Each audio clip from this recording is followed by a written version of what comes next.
महाराज जी, आधी से ज्यादा उम्र बीत जाने के बाद भजन शुरू किया इस भगवत प्राप्ति के मार्ग पर चलने के लिए। भगवत प्राप्ति ना हुई तो महाराज जी फिर से जन्म इसी मनुष्य जीवन का मिलेगा? पता नहीं क्या मिलेगा।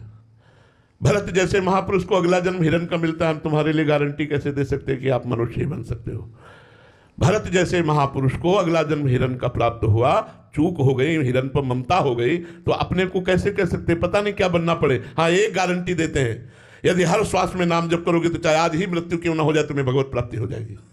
हर श्वास में नाम को पकड़ो, जितनी आयु रह गई है अब नाम ना छूटने पावे, भगवत प्राप्ति हो जाएगी। हृदय से बात कह रहा हूं, पक्की बात कह रहा हूं, वृंदावन में बैठ के कह रहा हूं। श्वास श्वास अगर नाम जप करोगे तो जिस आखिरी श्वास में राधा नाम निकलेगा वो आपको भगवत प्राप्ति करा देगा।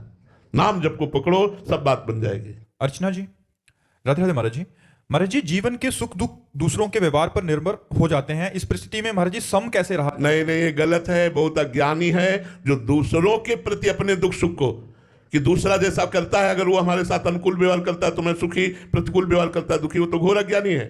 सुख दुख परमात्मा के चरणारविंद के आश्रित होकर, लोगों के आश्रित होकर नहीं। लोग तो जीने नहीं देंगे भाई। कब लोग जीने देते हैं किसको?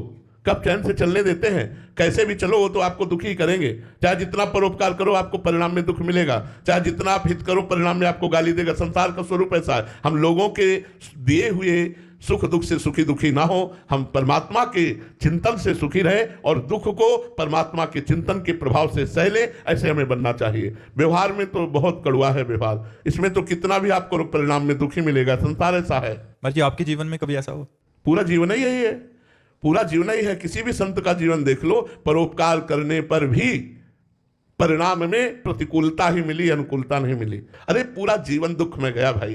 पूरा जीवन जब खाने योग्य थे तो खाने का नहीं था, जब खाने की सामग्री आई तो खाने योग्य नहीं रहे। हमारा मालिक बड़ा खिलाड़ी है, वो बड़ा खिलाड़ी है। आपको कभी महाराज जी रोष नहीं आता? हमें हाँ, पर इस बात पे नहीं आती। हमें इस बात पे गुस्सा आती है कि कम से कम साधकों के साथ इतना कपट का व्यवहार तो ना करो।